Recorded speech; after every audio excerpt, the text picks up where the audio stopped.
Hey, thanks for joining us. If you're a caregiver taking care of a loved one, it can take a lot out of you. And Ollie, you're just gonna, caregivers have to take care of themselves too. Mm-hmm. And what are the 3 stages of caregiver burnout? 3 stages of caregiver burnout. Well, the first stage, honestly, is just you feeling overwhelmed. All the information. You got a parent or a loved one that's sick, and you get all this information and you feel inadequate. Mm-hmm.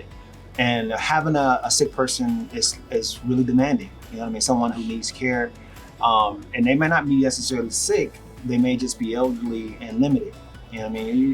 Sometimes we equate elderly as being sick. Yeah. It's not a sickness. Right, that's right. We're all going to get it. That's right. We're all going to get that sickness, right? That's right. Yeah. It's a phase of life. But either way is very limiting, for everybody. And so that's definitely hitting it straight on. You get a little overwhelmed with the information that you have going on. I think another stage of that is you just start to feel just overwhelmed with the task at hand. There's a lot to do.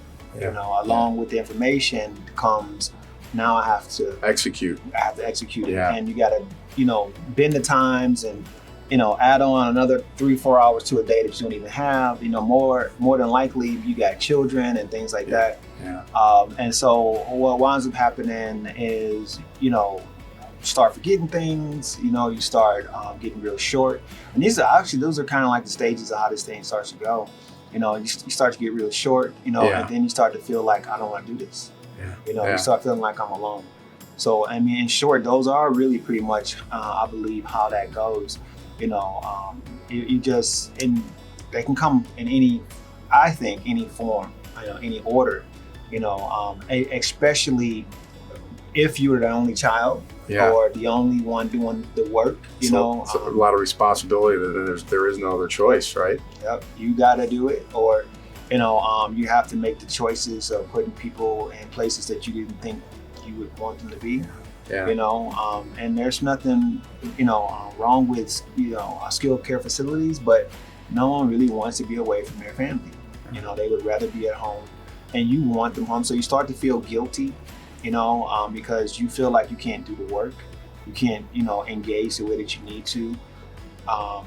You might even start to feel angry, because you start to feel like, there isn't much that you can do.